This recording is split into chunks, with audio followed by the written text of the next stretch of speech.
Good morning to all those who are listening from overseas, and good evening to those who are listening in IST. So myself, Mohammad Haseen Akhtar, I am a PhD scholar at the design department at IIT Kanpur, and I'm working with Professor Ram Kumar. So the topic which I'm going to present uh, is very basic and foundation to any design activity. As you can see that the topic which is being presented here is how to empathize virtually and how to develop future forecasting skills to empathize virtually, right? So the problem statement started where I would like to start with the definition of what is empathy. So empathy is the core of any design activity. As we all know that as we all are designers, so it is said to be done by immersing oneself in the context of the user. It is best practiced by putting oneself in the shoes of the user, experiencing their circumstances, problems, barriers, and then identifying opportunities by gathering insights, right? But when COVID came, it all shifted, it all got stopped, and then we experienced the new normal, which where we had to do a lot of different activities in a hybrid mode. So there was a need to swiftly transition to the virtual mode, so as this empathy activity of the design should. But then the problem was this activity should be done by immersing oneself in the context of the user.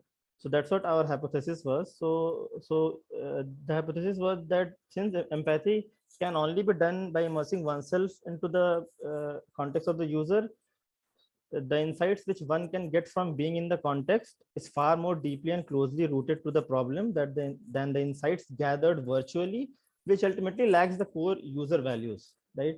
So that means it is not possible to gather the exact same insights virtually than being physically present in the user's context. But then somehow, since it during COVID, we need to get to as close as possible by devising some efficient virtual methods. So that's what our inquiry was, that how in this COVID times, how different designers are using different methods to at least get the insights closer to how an empathy study of this for the same problem will get. So the research questions were how design pedagogy can change to adapt the present virtual era, how will be the new discourse of design activity in educational institutes, what are the different feasible methods in the premise of design, teaching and learning, and what are the different methods to do empathy study in different contexts with different set of user groups, right? So there were three methods employed in the study. So the first method comprised of a qualitative survey taken from all the different users or the stakeholders of the design profession, such as master's students, undergraduate students, research scholars, academic professionals, and industry experts. The second method included some very small one-to-one qualitative interview with a group of design students, so that we can see how these students are doing their empathy study and how different experts and professionals are doing empathy study, right? So the first method which we employed was qualitative survey. So an online survey was taken through a Google form. And the second point which has been shown in the slide is the content which we used in the Google form. So we have defined so it was just one question, one or two questions were there only. So we have opened the answer so that they can write whatever they want, because we need very raw data from different experts. So we have just defined what is empathy, and then we have said in the middle of the paragraph that do you think that the insights gathered by doing the empathy study virtually will be same if it would have been performed by physically present in the user context? And then we said at the last that tell us how you as a designer is doing it, right? So there were three questions. First was profession, second was design domain in which they are working. So we got some 20 responses from bachelor students, master students, PhD students, university professors. Some were practicing designers, some were associate professors, and from different domains: product design, user experience, visual communication, textile design, right? So the insights which was gathered from the online survey is kind of striking because so many of them were referring to doing empathy study by doing literature study, right? Many of them are referring to audio call, video conferencing, and some of them were they said that they are using shadowing, autoethnography, or a day in a life of a method. This is kind of little bit relevant to how we do empathy study, but the other were very different because they were adapting to the change COVID has had brought at that time, right? So some designers have proposed the idea of conducting empathy experiments also. Some are interested in exploring the possibilities of doing empathy study through augmented reality and metaverse. And lastly, few designers were stringent on doing empathy study only in its original practiced way, and that is being physically immersing oneself in the context of user, right? The second method which we used just to have a one-to-one physical interaction with those who were present during that time in our surroundings. So we interacted with five of the PhD scholars here at IIT Kanpur, and they all these five have different problem statement in their PhD.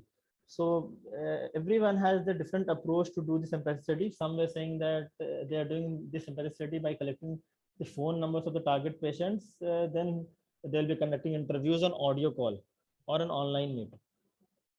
Right? The other one said that he will be doing empathy study by watching videos online related to rehabilitation devices in ICU. Since his topic was rehabilitation devices for ICU, he was designing some devices for ICU unit. So he said that he will be watching videos online to get the same feeling of how patients could use different devices or are using different devices in ICU unit, right? And then, if possible, he will try to visit some patients in that context. So, depending on different problem statement, designers were uh, floating and giving different ways and methods which they will be doing empathy study, but these methods which they were explaining was not exactly the empathy study, right? So that's what so the responses indicate that the need of empathy study depends upon the nature of project in consideration. So not every designer who is involved in a design activity necessarily required doing an empathy study, right? Third was futures thinking technique. It was a technique which is developed by Jane McGonigal and a research director at the Institute of Futures, California, where she talks about to see the different growth patterns during the COVID-19, and you put it in your context, such as empathy study, and how empathy study, how the growth so what are the growth patterns which have happened in the context of empathy study? What are the constraint patterns which happened in the context of empathy study, and what are the collapse pattern, and same goes for transformation pattern. And then you try to propose you try to read all these different patterns in your context of the problem, and then find out a feasible solution or a close solution to your problem statement, right? So conclusion, so the very first insight which is worth mentioning here is uh, from the online survey, what we have found is many of the designers are not aware of what empathy study is all about. That is kind of shocking, and there is a lack of awareness of empathy study being a core step in design activity, right? So this is the very first finding which we saw in the responses, that many of them don't know. And out of those 20 responses, 5 of them were not aware of what is empathy study in design, right? Secondly, many responses show that people are referring to the interview part of the study rather than the empathy study itself, like audio call, video call, and online. Some refer to data collection techniques such as collecting data from online sources and libraries, but interestingly, some have referred to other methods which are often used to do empathy study, like shadowing, autoethnography, and a day in a life of methods. So all these approaches also point to the quality of designers finding possibilities in a constrained situation like COVID, right? Although some of the approaches may not lead to same exact insights, but study has shown mindsets, approaches, and jugaad to carry out empathy study, right? Final words, the conclusion that we need to inculcate futures thinking technique to forecast our tomorrow by learning the patterns from past, then taking actions of transformation to innovate for the future. And that's